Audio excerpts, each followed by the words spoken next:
성경은 읽고 지나가는 이야기가 아닙니다. 창조에서 회복으로 이어지는 하나님의 사랑의 계획입니다. 이 말씀 속에서 주님의 은혜와 성령의 임재를 함께 누리길 바랍니다. 지금 성경 말씀의 비밀을 시작합니다. 성도 여러분, 살다 보면 도무지 설명할 수 없는 순간이 찾아올 때가 있습니다. 아무 이유 없이 눈물이 흐르고 갑자기 가슴이 뜨거워지며 오래전에 들었던 찬양 한 소절이 어느 날 새벽에 불현듯 떠오르는 그런 순간이 있습니다. 그럴 때 우리는 대개 이렇게 넘기곤 합니다. 그냥 감정이 좀 벅차올랐나 보다, 혹은 피곤해서 그런 것이겠지 하고 대수롭지 않게 지나쳐 버리는 것입니다. 세상은 설명할 수 없는 것들을 우연이라고 부르며 마음속에 일어나는 움직임을 감정의 동요라고 이름 붙이는데 익숙합니다. 그러나 성경은 전혀 다른 이야기를 하고 있습니다. 성경이 말하는 성령의 나타남은 갑자기 일어난 사건이 아니었고 누군가의 감정이 고조되어 생겨난 현상도 아니었습니다. 하나님은 오래전부터, 아주 오래전부터 이 일을 계획하고 계셨으며 정확한 때에 정확한 방식으로 성령을 보내셨습니다. 오늘 우리가 함께 펼쳐볼 말씀은 바로 그 시간표에 관한 이야기이며 성령의 나타남이 왜 결코 우연일 수 없는지를 확인하는 시간이 될 것입니다. 하나님께서는 성령을 보내시기 전에 먼저 약속을 하셨습니다. 그 약속은 신약에서 갑자기 시작된 것이 아니라 구약의 깊은 곳에서부터 이미 흘러나오고 있었습니다. 선지자 요엘은 하나님께서 직접 하신 말씀을 이렇게 기록하고 있습니다. 요엘서 2장 28절에 보면 그 후에 내가 내 영을 만민에게 부어주리니 너희 자녀들이 장래 일을 말할 것이며 너희 늙은이는 꿈을 꾸며 너희 젊은이는 이상을 볼 것이며 라고 기록되어 있습니다. 이것은 먼 미래에 대한 막연한 희망이 아니었습니다. 하나님께서 반드시 이루실 것으로 선포하신 약속이었으며 이 약속은 수백 년의 시간을 건너 예수님의 입술을 통해 다시 한번 확인됩니다. 요한복음 14장 16절에서 예수님은 이렇게 말씀하십니다. 내가 아버지께 구하겠으니 그가 또 다른 보혜사를 너희에게 주사 영원토로 너희와 함께 있게 하리니 또한 요한복음 16장 7절에서는 내가 떠나가는 것이 너희에게 유익이라 내가 떠나가지 아니하면 보혜사가 너희에게로 오시지 아니할 것이요 가면 내가 그를 너희에게로 보내리니 라고 하셨습니다. 예수님은 성령이 오실 것을 분명히 말씀하셨을 뿐 아니라 자신이 먼저 떠나야 성령이 오실 수 있다는 순서까지 밝혀주셨습니다. 이것은 즉흥적인 안내가 아니라 하나님께서 정하신 구원의 순서였습니다. 그리고 부활하신 뒤에 예수님은 제자들에게 마지막 당부를 하셨는데 사도행전 1장 4절에 보면 예루살렘을 떠나지 말고 내게서 들은 바 아버지께서 약속하신 것을 기다리라고 하신 것입니다. 제자들은 무엇을 해야 할지 모르는 채로 기다린 것이 아니었습니다. 그들은 약속을 믿고 기다렸으며 그 기다림은 하나님께서 정하신 때를 향해 흘러가고 있었습니다. 6월절로부터 정확히 50일째 되는 날, 오순절이라 불리는 그날에 성령이 임하셨습니다.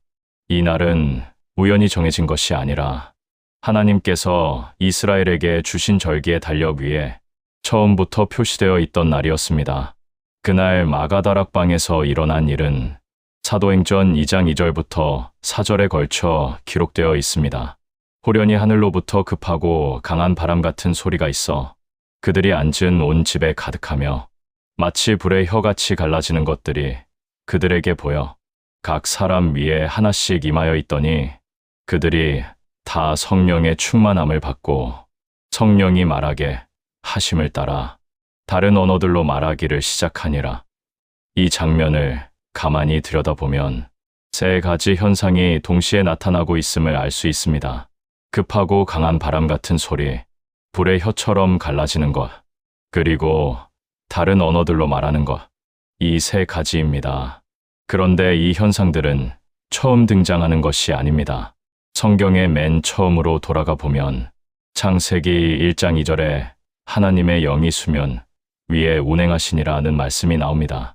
하나님의 영이 세상을 만드시기 전부터 이미 움직이고 계셨다는 것이며 오순절의 바람은 바로 그 창조의 영이 다시 한번 세상 속으로 불어오신 것이었습니다.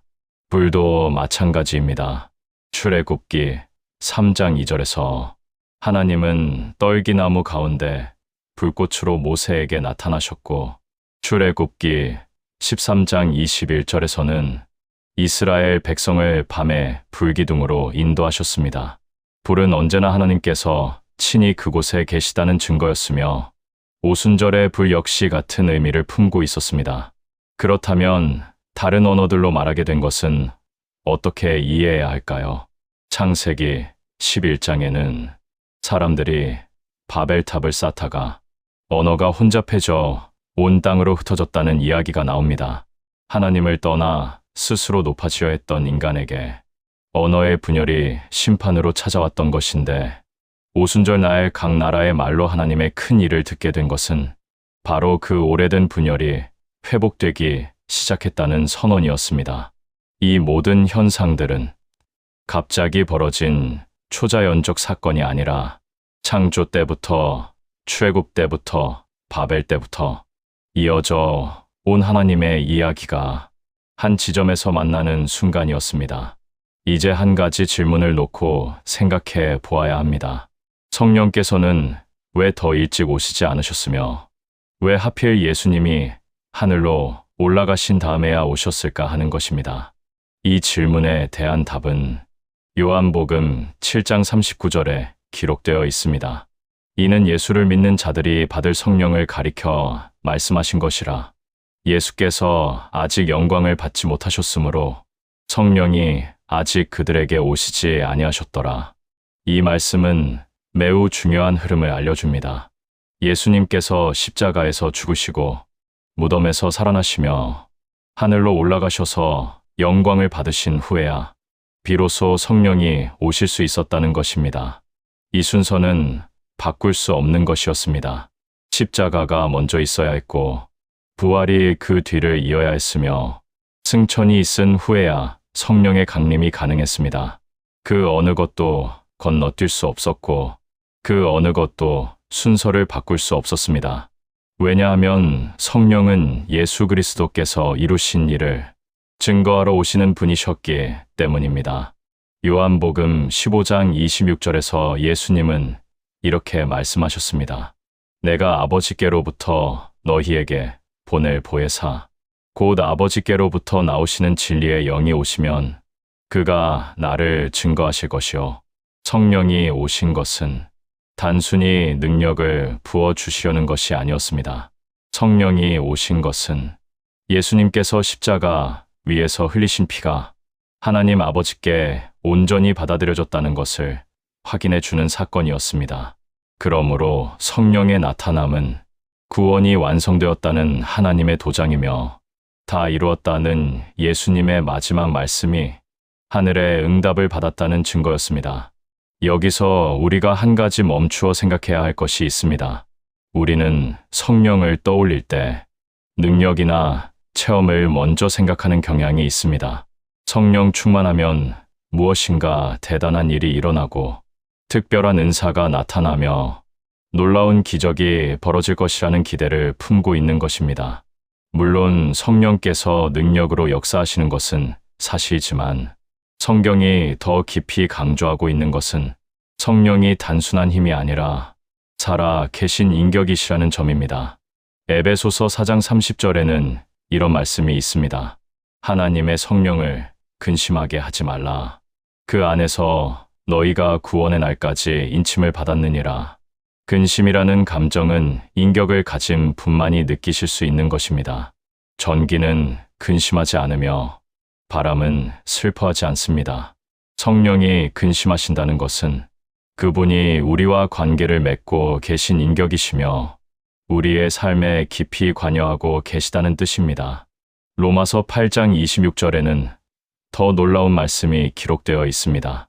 이와 같이 성령도 우리의 연약함을 도우시나니 우리는 마땅히 기도할 바를 알지 못하나 오직 성령이 말할 수 없는 탄식으로 우리를 위하여 친히 간구하시느니라. 말할 수 없는 탄식이라고 하셨습니다.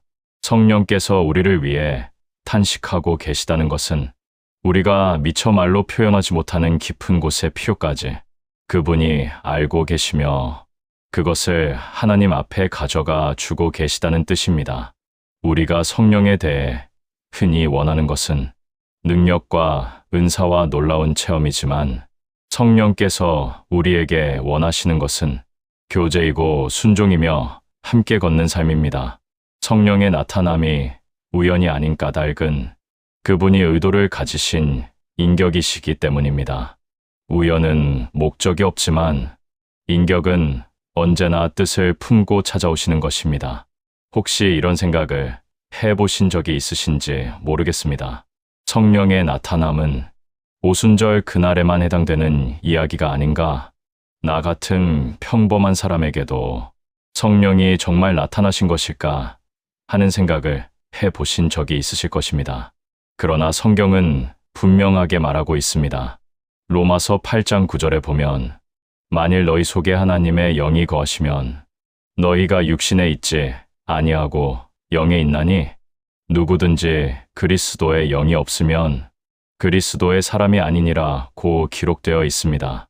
이 말씀에 따르면 예수 그리스도를 믿는 모든 사람에게는 이미 성령이 거하고 계십니다. 이것은 특별히 영적으로 뛰어난 사람에게만 주어지는 특권이 아니라 예수를 주로 고백하는 모든 이에게 해당되는 사실입니다. 고린도전서 12장 3절도 이것을 확인해 줍니다. 성령으로 아니하고는 누구든지 예수를 주시라 할 수 없느니라. 당신이 처음으로 예수님을 주님이라고 고백한 그 순간, 그것은 당신의 의지만으로 된 것이 아니었습니다. 성령께서 당신 안에서 역사하셨기에 비로소 그 고백이 입술 밖으로 나올 수 있었던 것입니다. 어느 날 기도 중에 갑자기 눈물이 흘렀을 때 그 눈물은 단순한 감정이 아니었습니다. 오래된 죄가 갑자기 무겁게 느껴져서 하나님 앞에 엎드리게 되었을 때 그 무거움은 당신이 만들어낸 것이 아니었습니다. 말씀을 읽다가 한 구절이 마치 오늘 나를 위해 기록된 것처럼 다가왔을 때 그 체험은 우연한 감동이 아니었습니다. 성령의 나타남은 반드시 바람과 불과 방언으로만 오는 것이 아닙니다.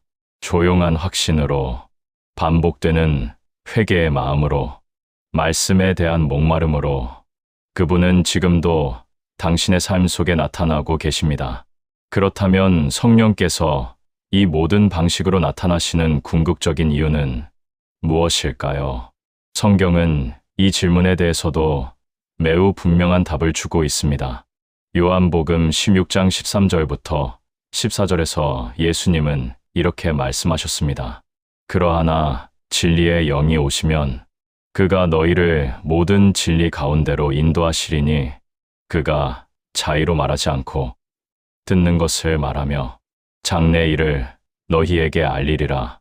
그가 내 영광을 나타내리니 내 것을 가지고 너희에게 알리겠음이라. 이 말씀을 가만히 읽어보면 놀라운 사실을 발견하게 됩니다. 성령께서는 자기 자신의 영광을 드러내기 위해 오시는 것이 아니라 예수 그리스도의 것을 가지고 우리에게 알려주시기 위해 오신다는 것입니다. 성령의 모든 나타남이 향하는 최종 목적지는 언제나 예수 그리스도이십니다. 성령은 예수님의 십자가를 가리키시고 예수님의 부활을 증거하시며 예수님의 사랑을 우리 마음에 부어주시는 분입니다. 오순절에 성령이 강림하신 직후에 베드로가 일어나 설교를 했는데 그 설교의 결론이 사도행전 2장 36절에 기록되어 있습니다. 그런즉 이스라엘 온 집이 정녕 알지니 너희가 십자가에 못 박은 이 예수를 하나님이 주와 그리스도가 되게 하셨느니라. 성령이 임하신 바로 그 자리에서 가장 먼저 선포된 것은 놀라운 은사에 대한 설명이 아니라 예수 그리스도가 주님이시라는 고백이었습니다. 성령을 체험한다는 것은 결국 예수님을 더 깊이 알게 된다는 뜻이며, 성령의 나타남을 경험한다는 것은 십자가의 은혜가 내 삶에 더 가까이 다가온다는 뜻입니다. 성령이 가리키시는 분은 처음부터 끝까지 단 한 분, 예수 그리스도이십니다. 성도 여러분, 오늘 말씀을 통해 우리가 함께 확인한 것은 성령의 나타남에는 하나님의 깊고 정확한 계획이 있었다는 사실입니다. 구약의 선지자를 통해 약속하셨고 예수님의 입술로 확인하셨으며, 십자가와 부활과 승천이라는 구원의 모든 단계가 완성된 후에야 비로소 성령을 보내셨습니다. 오순절의 바람은 창조 때부터 불던 하나님의 숨결이었고, 오순절의 불은 떨기나무와 불기둥으로 자기 백성을 찾아오셨던 그 임재의 연장이었으며, 오순절의 언어 회복은 바벨에서 흩어졌던 인류를 다시 하나님 앞으로 모으시는 새로운 시작이었습니다. 그리고 이 모든 일은 오순절 하루로 끝난 것이 아닙니다. 에베소서 1장 13절부터 14절에 보면, 그 안에서 너희도 진리의 말씀 곧 너희의 구원의 복음을 듣고 그 안에서 또한 믿어 약속의 성령으로 인치심을 받았으니, 이는 우리 기업의 보증이 되사 그 얻으신 것을 속량하시고 그의 영광을 찬송하게 하려 하심이라고 기록되어 있습니다. 성령은 우리 안에 거하시며 우리가 하나님의 자녀라는 사실 보증해 주고 계십니다. 당신이 예수 그리스도를 믿고 고백한 그 순간부터 성령은 당신 안에 계시며 당신의 삶 속에서 쉬지 않고 일하고 계십니다. 그러므로 이제부터 당신의 회심을 우연이라 부르지 마십시오. 당신의 회개를 감정의 동요라 치부하지 마십시오. 기도 중에 흘렀던 그 눈물을 피곤함 때문이라고 넘기지 마십시오. 그것은 모두 성령께서 계획하시고 성령께서 인도하시며 성령께서 이루어 가신 하나님의 사랑의 증거입니다. 우연이라는 단어를 지우고 그 자리에 은혜라는 단어를 써 넣으십시오. 성령의 나타남은 지금 이 순간에도 계속되고 있으며, 그분은 당신 곁에서 예수 그리스도를 가리키며 조용히 그러나 쉬지 않고 일하고 계십니다. 그 음성에 귀를 기울이시고 그 인도하심을 따라 걸어가시는 오늘 하루가 되시기를 간절히 기도합니다. 아멘.